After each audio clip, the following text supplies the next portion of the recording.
Hello everyone, आपके अपने channel blooming coaching centre में स्वागत है। आज हम लोग पढ़ेंगे डीएलएड फोर्थ सेमेस्टर के मॉडल पेपर और उसमें हम आपको आज बताएंगे सत्र 2020 के प्रश्नों की श्रृंखला और उसी प्रश्नों को हम एक एक करके सॉल्व करेंगे। और हम आशा करते हैं कि आज जो ये आपकी वीडियो रहेगी आपके लिए इम्पोर्टेंट रहेगी, ठीक है ना। तो उसको हम लोग बहुत अच्छे तरीके से समझने और पढ़ने का प्रयास करेंगे। आपको पता है कि आपका एग्जाम जस्ट नज़दीक ही आ गया है, तो इससे अच्छा आप घर पे पढ़ाई कर ही रहे होंगे। नहीं कर रहे होंगे तो वीडियो देखिएगा, तो हो सकता है इससे आपको एक आध दो क्वेश्चन मिल जाए, ठीक है ना। चलिए, सबसे पहले कुछ देरी ना करते हुए हम आपको प्रश्न सॉल्व करवा रहे हैं, ठीक है। जिसमें आपको सबसे पहला क्वेश्चन हम बताएंगे, क्वेश्चन नंबर 1, ठीक। बहुविकल्पी से हम शुरू कर रहे हैं। क्वेश्चन नंबर 1 कह रहा है, यदि cos a बराबर 0 हो तो, कह रहे हैं कि यदि cos a बराबर 0 हो तो a का मान ज्ञात कीजिए। a का मान ज्ञात कीजिए, ठीक।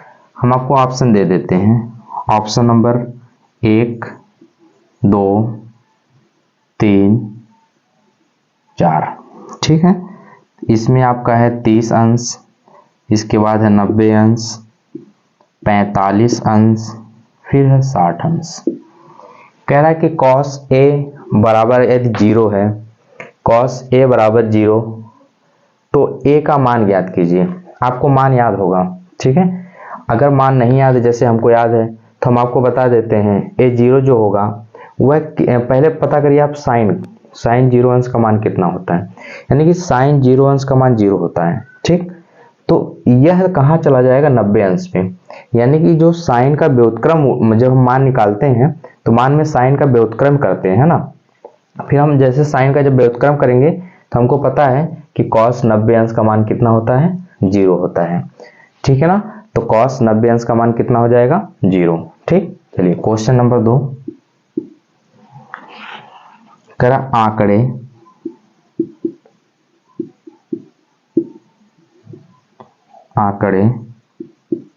5, 7, 9, 8, 7, 9, 7, 6, 7, 7, 8 कह रहा है का बहुलक ज्ञात कीजिए। का बहुलक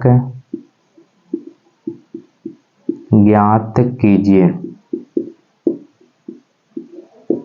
सुनिए, हमको क्वेश्चन में दिया है, हमको इसका क्या निकालना है, बहुलक निकालना है। देखिए, बहुलक का मतलब ये होता है कि ऐसी संख्या जो दी गई श्रृंखलाओं में सबसे ज्यादा बार आती है वह क्या कहलाती है, बहुलक कहलाती है, ठीक है ना। तो देखो, सबसे ज्यादा बार क्या आया है, आई थिंक 7 ही सबसे ज्यादा बार आया है।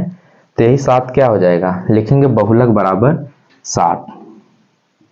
इसका आंसर हो जाएगा बहुलक बराबर 7, यही आंसर हो जाएगा, ठीक है। ये आपको पहला और दूसरा, ये तो बहुविकल्पी का ही क्वेश्चन था, आपको समझ में आ गया होगा, ठीक है ना। उतारिए, फिर हम लोग इसको आगे फिर चलते हैं, ठीक है। मिटा रहे हैं ना, मिटा दे आप।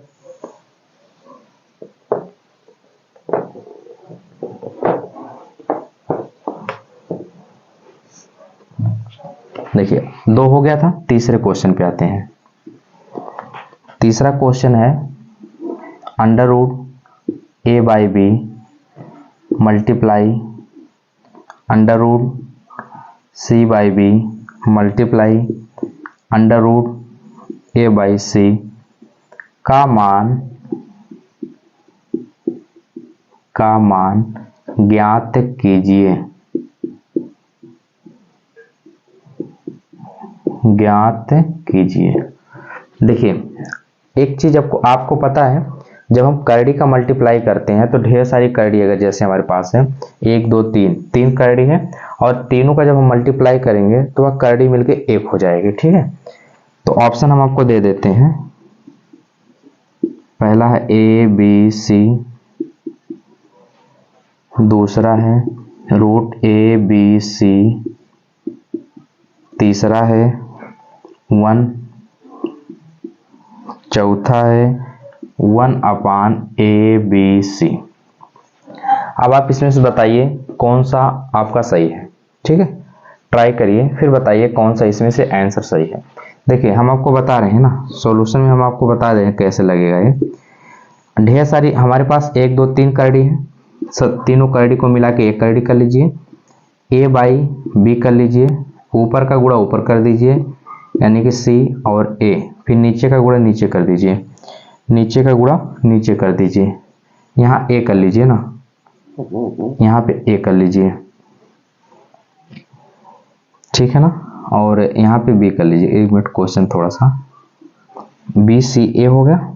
ठीक है, हाँ अब इसके बाद A कर लिए, C कर लिए और यहाँ B कर लेते हैं, B हो गया और नीचे मेरा हो जाएगा A, फिर मल्टीप्लाई B मल्टीप्लाई C।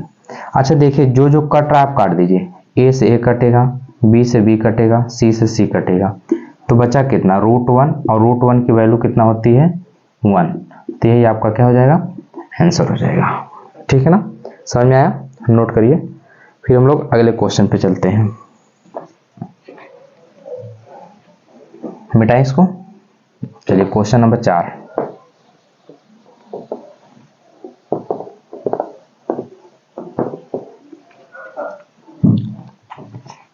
कह रहे एक वृत्त का व्यास, क्वेश्चन नंबर 4 है,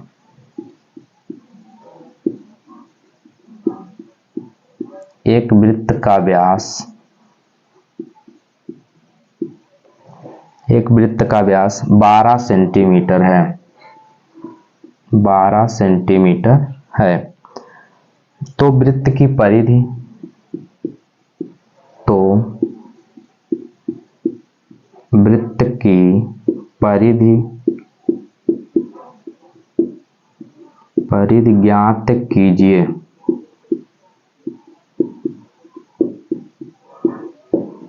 देखिए कह रहा है कि अगर आपको दिया है, ठीक है ना, कह रहा है एक वृत्त का व्यास 12 सेंटीमीटर है। ठीक है, वृत्त का आपको व्यास दे दिया है और वृत्त की परिधि ज्ञात करने के लिए कह रहा है। तो एक चीज आपको पता है, एक चीज पता है, जो वृत्त का व्यास होता है वह त्रिज्या का दुगना होता है। वृत्त का जो व्यास होता है वह त्रिज्या का क्या होता है, दुगना होता है। तो हमको परिधि निकालना है, वृत्त की परिधि। जैसे आपको पता है कि वृत्त की परिधि फार्मूला क्या होता है, वृत्त की परिधि बराबर 2πr। ठीक, तो हमको व्यास दिया है, क्या दिया है, व्यास, व्यास दिया है, कितना दिया है 12 सेंटीमीटर। जब हम त्रिज्या निकालेंगे r, तो यह 12/2 हो जाएगा। अब इसको हम काट देंगे तो r की वैल्यू हमको मिल जाएगी 6, r की वैल्यू हमको कितना मिल गई, 6 मिल गई। अब सुनिएगा, जो मेरी r की वैल्यू मिली है वही उठा के इसमें रख लीजिए। ठीक, देखिए 2 गुणे, ये जो पाई का मान है, पाई का मान पाई ही रहने दीजिए, और जो त्रिज्या आपको मिली है 6, अब इनका जब गुणा करेंगे तो 6 दूनी कितना हो जाएगा, 12 पाई, यही आपका आंसर हो जाएगा। बहुविकल्पी से केवल और केवल आपका एक क्वेश्चन और बचा है, उतारिए फिर हम लोग आगे चलते हैं। हो गया, उतार के हो गया होगा ना, चलिए मिटा रहे इसको।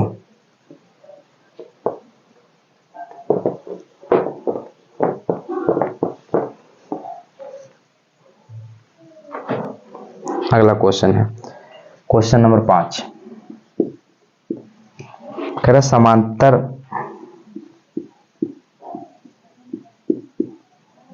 समांतर चतुर्भुज, समांतर चतुर्भुज के अंतः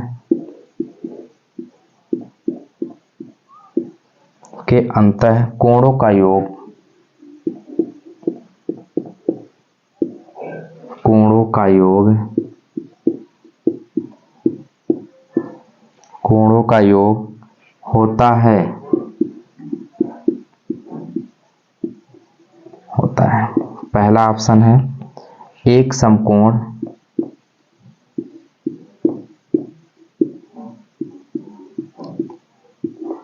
दूसरा ऑप्शन है दो समकोण,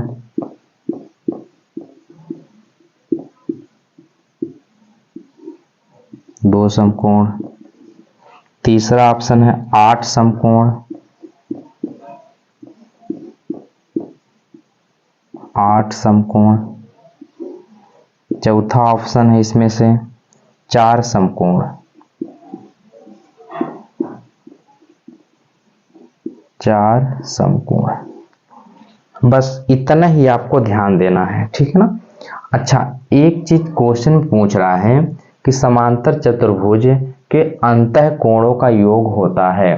तो एक चीज आपको पता है कि समांतर चतुर्भुज के जो अंतः कोण होते हैं उनका जो मान होता है वह 360 डिग्री होता है, ठीक। और एक समकोण बराबर 90 अंश होता है। देखिए, एक समकोण बराबर 90 अंश होता है, तो क्योंकि जो चतुर्भुज होता है, कह रहे समांतर चतुर्भुज है, तो यह जब मान चलिए यह समांतर चतुर्भुज आपका है, तो इनके जो ये सब एंगल होंगे, इनका जो सम होगा वह 360 के बराबर होगा, वह 360 के बराबर होगा। तो एक चीज पता है, तो समकोण जो मतलब होता है, समकोण, समकोण का मतलब 90 अंश होता है, ठीक। अब देखिए, एक समकोण यानी कि टोटल 90 अंश तो होगा नहीं, यह 360 आपस में है, इसलिए पहला गलत हो जाएगा। दो समकोण मतलब 180 अंश होता है, यह भी गलत हो जाएगा। 8 समकोण मतलब 8 9 72 720 हो जाएगा, ये भी गलत हो जाएगा। 4 समकोण, यही वाला ऑप्शन आपका क्या है, सही है, 4 समकोण है, ठीक है, नोट कर लीजिए। फिर इसके बाद हम लोग आगे चलते हैं, यहां तक नोट करिए।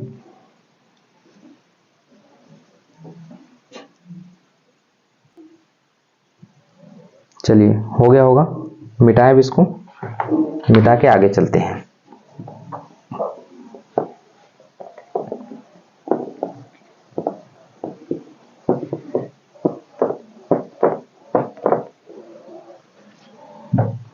क्वेश्चन है, अब हम लोग आ गए अति लघुत्तरीय प्रश्न पे। अति लघु उत्तरीय प्रश्न है, चलिए ठीक है, उत्तरीय प्रश्न। अब तक जो हम लोग चल रहे थे वह क्वेश्चन नंबर आपका 5 तक चले थे। 5 तक जो हम चले थे वह हमारा बहुविकल्पी क्वेश्चन था, ठीक, जो आपका 5 नंबर दिलाता है। आई थिंक अगर किसी को भी मैथ नहीं आता है तो 5 नंबर वह लगभग पा जाएगा, ठीक है ना, क्योंकि वह बहुविकल्पी क्वेश्चन होता है, तो ठीक ठाक है जो भी है। चलिए, अब क्वेश्चन नंबर हम लोग चलते हैं 6 पे। जो 6 वाला मेरा क्वेश्चन है, इसमें क्वेश्चन नंबर 6 में कह रहा है कि दो सिक्कों को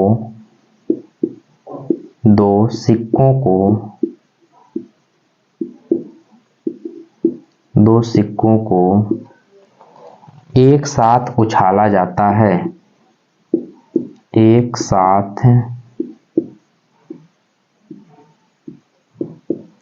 उछाला जाता है, एक साथ उछाला जाता है। दोनों सिक्कों पर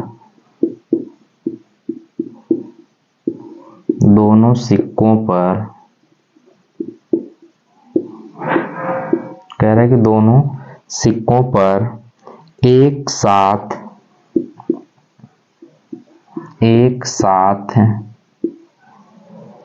शीर्ष आने की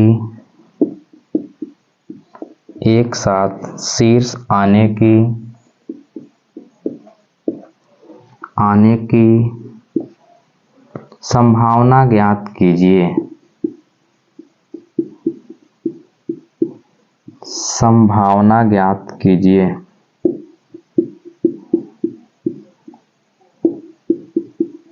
संभावना ज्ञात कीजिए। अच्छा, एक चीज हमको ये बताइए, अगर कोई सिक्का है, सिक्के में दो पहलू, एक ठो हेड होता है और एक ठो टेल होता है, ठीक है ना, यानी कि जिसको हम शीर्ष और जिसको हम पूंछ कहते हैं।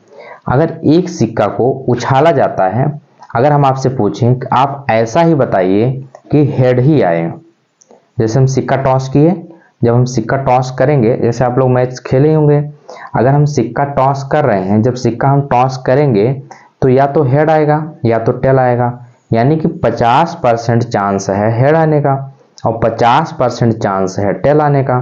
तो यानी कि जो 50% चांस है यानी कि हाफ चांस, और हाफ चांस उसका है हेड आने का, यानी कि कुल घटना कितनी है, एक, और जो घट रहा है आधा आधा हो रहा है, ठीक है ना। तो एक चीज हमको पता है, एक सिक्का है, एक बार उछाला जाता है, संभावना हमको निकालना है। तो जो संभावना निकालना है, जैसे देखिए सिक्का कितना है, एक सिक्का है, तो अगर एक बार हम उछालेंगे हेड हेड आ सकता है, हेड हेड आ सकता है, या तो दोनों सिक्के पर टेल टेल आ सकता है। एक मिनट रुक जाइए,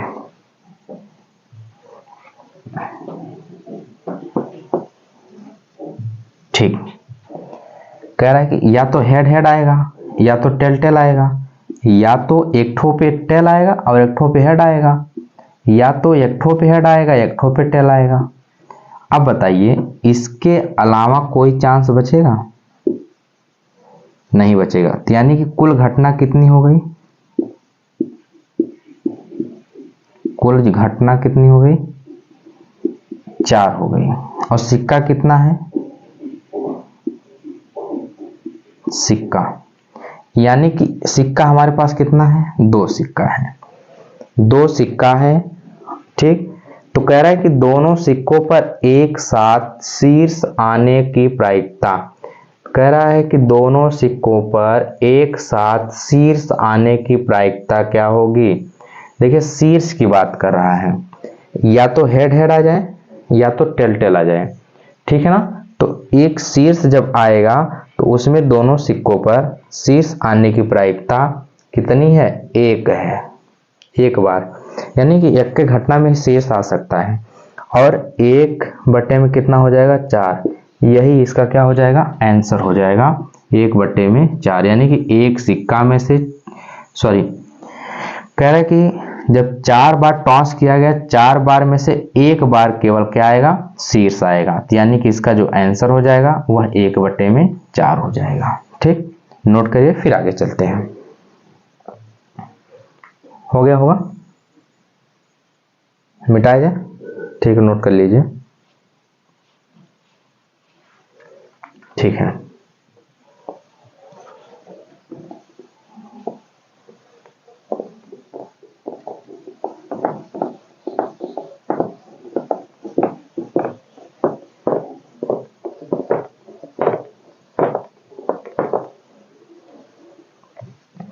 अगला क्वेश्चन, क्वेश्चन नंबर 7 में कह रहा है एक लंबवृत्तीय बेलन के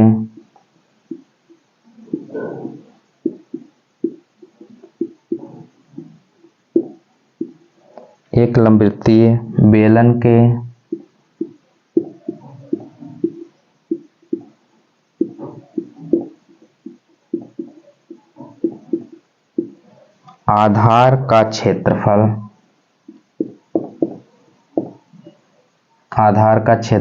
100 सेंटीमीटर स्क्वायर है। कह रहे हैं एक लंबवृत्तीय बेलन के आधार का क्षेत्रफल 100 सेंटीमीटर स्क्वायर, यदि बेलन की ऊंचाई 10 सेंटीमीटर है, यदि बेलन की ऊंचाई 10 सेंटीमीटर है, तो बेलन का आयतन ज्ञात कीजिए। तो बेलन का आयतन ज्ञात कीजिए, तो बेलन का आयतन ज्ञात कीजिए, ठीक है ना। लगाइए, हम आपको थोड़ा सा समय दे रहे हैं, देखिए लगाइए जल्दी से, बहुत ही प्यारा क्वेश्चन है, ठीक है ना। हम आशा करते हैं कि आप लगा लेंगे जल्दी से जल्दी। ठीक, लगाइए।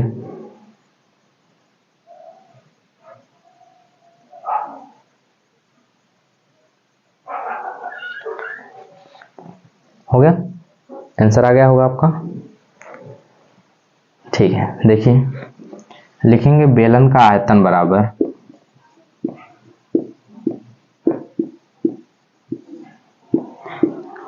बेलन का आयतन बराबर बेलन का आयतन क्या होता है? बेलन का आयतन आधार का निकालना, बेलन का आयतन। बेलन के आयतन निकालने के लिए आपको एक चीज पता है कि जो बेलन का आयतन होता है वह क्षेत्रफल, यानी कि क्षेत्रफल गुणे क्या होता है? ऊंचाई होता है। तो यानी कि यहां से हो जाएगा बेलन का आयतन बराबर आधार का क्षेत्रफल गुणे ऊंचाई। फार्मूला है आपका आधार का क्षेत्रफल गुणे ऊंचाई। तो आधार का जो क्षेत्रफल है वह दिया है 100 सेंटीमीटर, इसके जगह हो जाएगा 100, और ऊंचाई आपको दी गई है 10। इनका जब हम गुणा करेंगे तो हो जाएगा 1000 सेंटीमीटर क्यूब, ये आंसर हो जाएगा। नोट करिए, फिर आगे चलते हैं।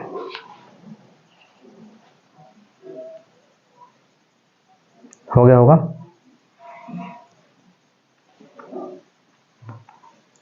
चलिए मिटा रहे हैं ना, ये क्वेश्चन नंबर 7 था। अगले क्वेश्चन पे चलते हैं, क्वेश्चन नंबर 8।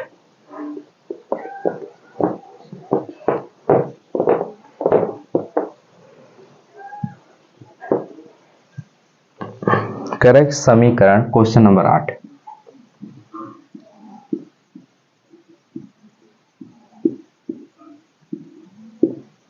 समीकरण x square plus 7x plus 10 बराबर 0 को हल कीजिए।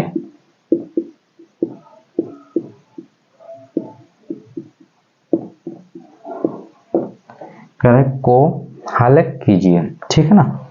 देखिए इसको हल करने के लिए सबसे पहला हम जानते हैं कि मिड टर्म स्प्लिटिंग, यानी कि मध्य पद को तोड़कर गुणनखंड करना, ठीक है ना। जब आप लोग गुणनखंड पढ़ेंगे, और आप लोग गुणनखंड पढ़े ही होंगे, तो उसमें हम आपको बताए होंगे कि मध्य पद को तोड़कर गुणनखंड कैसे करते हैं, या आपको कोई और बताया होगा, किसी सर ने जरूर बताया होगा कि गुणनखंड हम कैसे करेंगे, ठीक है ना। तो चलिए देखिए, सबसे पहले इसका इसमें हम फैक्टर करेंगे, 10 का इसमें गुणा करेंगे 10 होगा, तो यहाँ हो जाएगा x square plus 5x plus 2x plus 10 बराबर 0।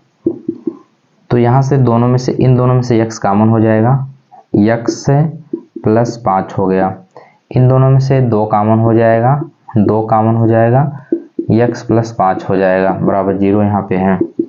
तो x प्लस 2 एक ब्रैकेट में हो जाएगा, और x प्लस 5 एक ब्रैकेट में हो जाएगा। खाली हल करना है तो यही लिख देंगे, तभी आपका आंसर हो जाएगा। यहाँ पे ऐसे लिखेंगे x प्लस 2 बराबर 0, तो x बराबर -2 आ जाएगा। यहाँ देखेंगे x प्लस 5 बराबर 0, तो x बराबर -5 आ जाएगा, ठीक है ना। तो ये भी आपका आंसर हो सकता है, दोनों छाप लीजिए, ठीक है, उतारिए।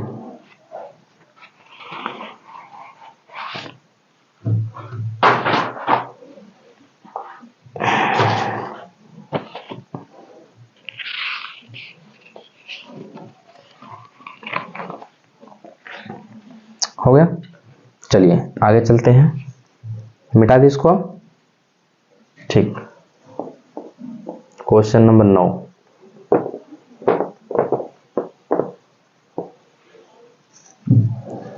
क्वेश्चन नंबर 9 है, एक वृत्त की त्रिज्या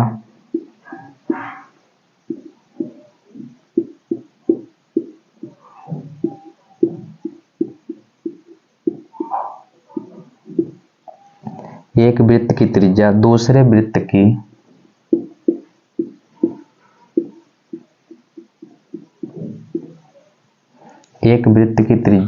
दूसरे वृत्त की त्रिज्या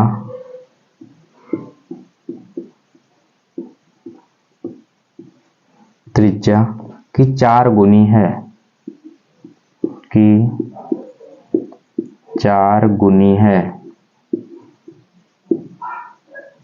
4 गुनी है। दोनों वृत्तों के क्षेत्रफलों का, तो दोनों वृत्तों के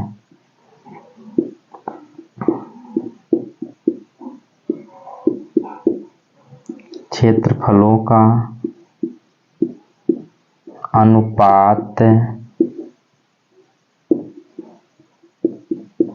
ज्ञात कीजिए। ठीक है, लगाइए एक बार, हम आपको थोड़ा सा समय दे रहे हैं, लगा के बताइए कितना आ रहा है।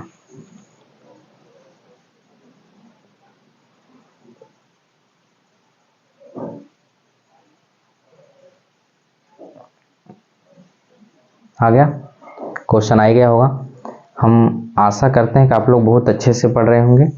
नहीं पढ़ रहे होंगे तभी पढ़ना स्टार्ट कर दीजिए, क्योंकि अभी आपके पास बहुत समय है। ठीक है ना? जब आप लोग जल्दी से जल्दी पढ़ेंगे तो आपको जल्दी से जल्दी आ जाएगा। ठीक है ना? देखिए, इसमें कह रहा है कि एक वृत्त की त्रिज्या दूसरे वृत्त की त्रिज्या की 4 गुनी है। तो सबसे पहले मान लो, माना वृत्त की त्रिज्या कितनी है? x है। माना वृत्त की त्रिज्या इतनी है, x है, तो वृत्त का क्षेत्रफल, जो वृत्त का क्षेत्रफल होता है वह पाई आर स्क्वायर होता है। तो त्रिज्या की जगह पे x है तो पाई x का क्या हो जाएगा? स्क्वायर हो जाएगा। यह पहला आपको मिला। फिर कह रहा है दूसरे वृत्त की त्रिज्या की 4 गुनी है। ठीक है ना? तो लिखेंगे दूसरे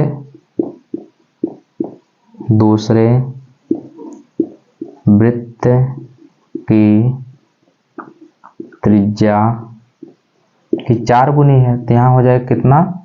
4x। ठीक, तो दूसरे वृत्त का क्षेत्रफल, देखिए दूसरे वृत्त का जब क्षेत्रफल कहेगा तो हमको पता है कि त्रिज्या हमको 4x मिला है, तो पाई रहबे करेगा, आपको त्रिज्या मिलेगा 4x का जब स्क्वायर होगा तो यहाँ हो जाएगा 16x स्क्वायर। यानी कि इसको जो हम लिख सकते हैं 16 पाई x स्क्वायर। फिर कह रहा है कि क्षेत्रफलों का अनुपात ज्ञात कीजिए। तो लिखेंगे अनुपात बराबर,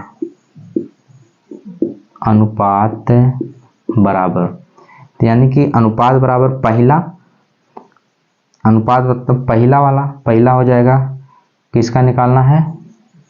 चारों, तो दोनों वृत्तों के क्षेत्रफल का अनुपात। ठीक है, तो यहाँ पे हो जाएगा सबसे पहले वृत्त की त्रिज्या हो जाएगी पाई x स्क्वायर बटे में दूसरे वृत्त की जो वृत्त का क्षेत्रफल है वह हो जाएगा 16 पाई x स्क्वायर। हाई से कट जाएगा और पाई से कट जाएगा, 1/16 अर्थात 1/16। यही आपका आंसर आ जाएगा। ठीक है, छापिए इसको, तब हम लोग आगे चले। इसको उतारिए जल्दी से।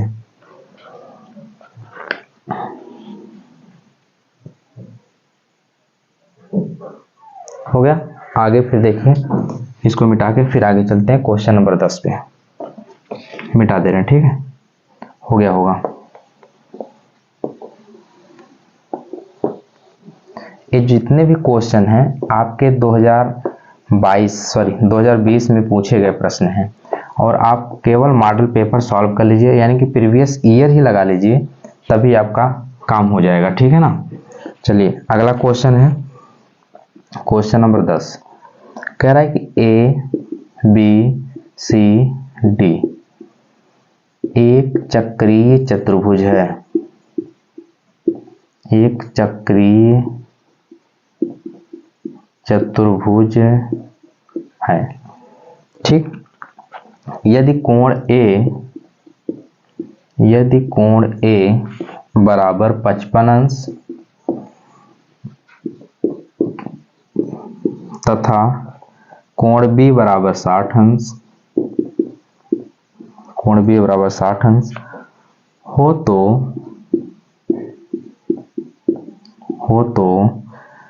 कोण सी तथा कोण डी का मान क्या होगा। ठीक, चित्र हम आपको बना के दे देते हैं। यह चित्र है आपका। ठीक, ऐसे यहाँ है, यहाँ से यहाँ है। यह एक चक्रीय चतुर्भुज है। यहाँ ए, यहाँ बी, यहाँ सी, यहाँ डी।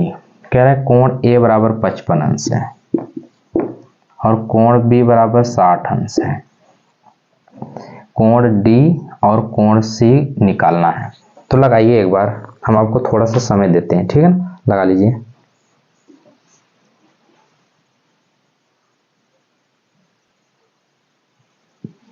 ठीक है, देखिए एक चीज आपको पता है कि चक्रीय चतुर्भुज, जो चक्रीय चतुर्भुज होता है, चक्रीय चतुर्भुज,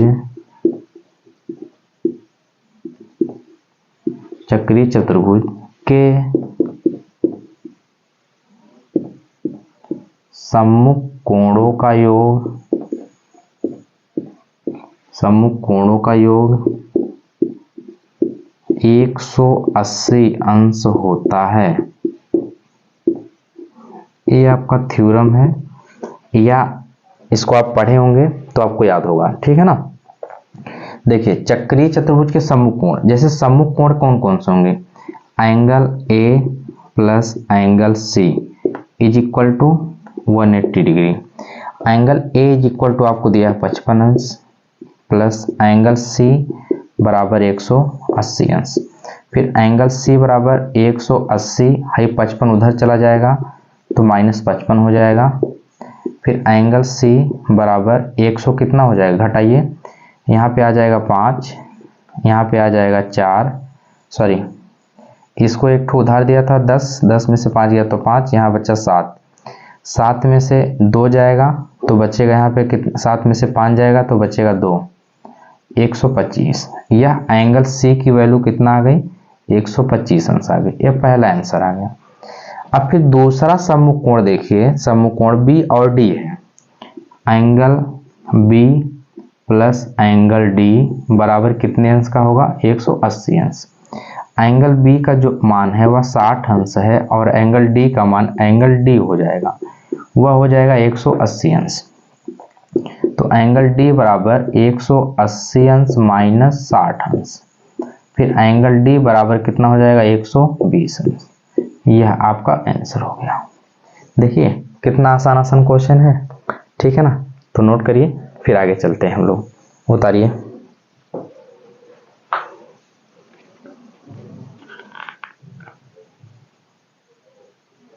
चलिए हो गया होगा क्वेश्चन नंबर, आगे चलते हैं। फिर नोट तो आपने कर ही लिया होगा। क्वेश्चन नंबर 11 देखिए, अभी यह एक त्रिभुज और एक चतुर्भुज से आपको एक क्वेश्चन देखने को मिलेगा। ठीक है, आगे आ जाते हैं। क्वेश्चन नंबर 11 कह रहा है कि साइन 30 अंश प्लस कॉस 60 अंश प्लस tan 45 अंश के मान ज्ञात कीजिए। कह रहा है कि साइन 30 अंश, कॉस 60 अंश, tan 45 अंश कि आपको क्या निकालना है, मान निकालना है। ठीक है ना।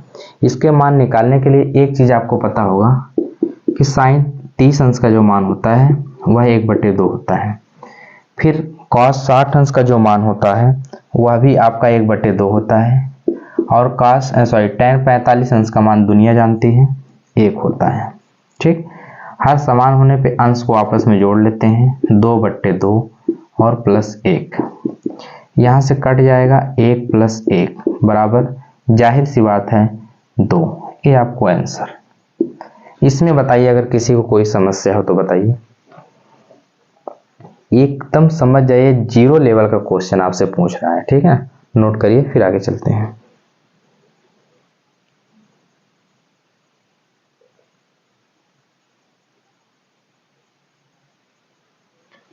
हो गया, चलिए मिटा रहे हैं। क्वेश्चन नंबर 12 पे चलते हैं।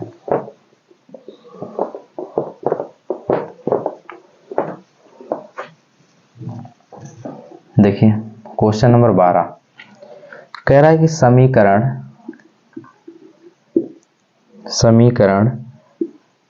2x - 3y बराबर 13,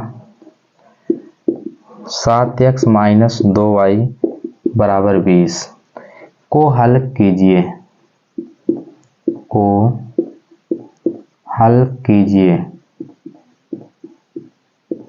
देखिए आपको एक चीज पता होगा, जब आप हाई स्कूल में थे तो आपको समीकरण हल करने के लिए 2 विधि का प्रयोग बताया गया था, ठीक है ना। अभी 3 विधि थी, एक विधि को निकाल दिया गया, 2 ही विधि है, ठीक है। एक पहला है प्रतिस्थापन विधि और दूसरा है विलोपन विधि। और आपको ये नहीं कहा किस विधि से लगाना है, ठीक। आपको ये कहा है कि समीकरण को खाली हल करना है।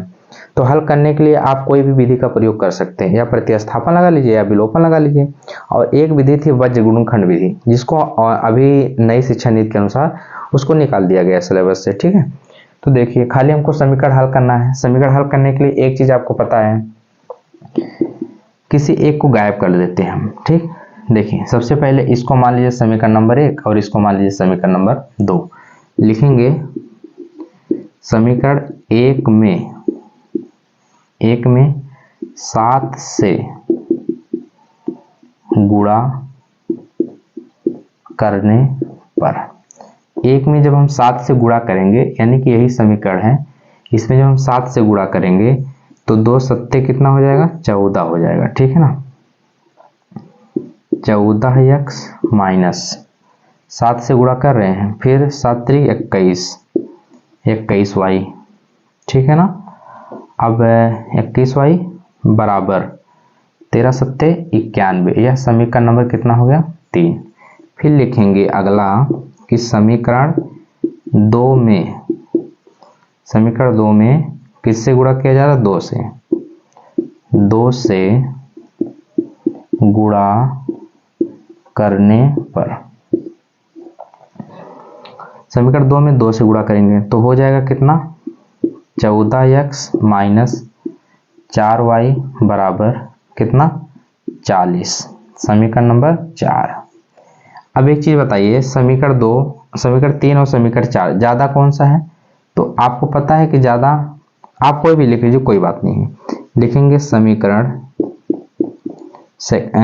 थर्ड माइनस समीकरण 4th। थर्ड में से हम 4th घटाएंगे, थर्ड लिख लीजिए पहले। थर्ड है 14x - 21y बराबर 91। फिर इसको लिख लीजिए 14x - 4y बराबर 40। देखिए हम घटाएंगे तो घटाने पे चिन्ह बदल जाता है, माइनस ए प्लस ए माइनस, ये वाला कट जाएगा, यहाँ माइनस प्लस देखो माइनस हो जाएगा। 21 में से 4 जाएगा तो 17 आ जाएगा, 17y बराबर, इसको जब हम घटाएंगे तो यहाँ आ जाएगा 1, बाकी जब यहाँ से घटेगा तो आई थिंक 5 आ जाएगा, ठीक। अब देखो 17 से इसको काट दीजिए, ठीक। तो जब हम y की जो वैल्यू मिल जाएगी 17 × 51, y बराबर कितना मिल गया, 3 मिल गया। फिर लिखेंगे y का मान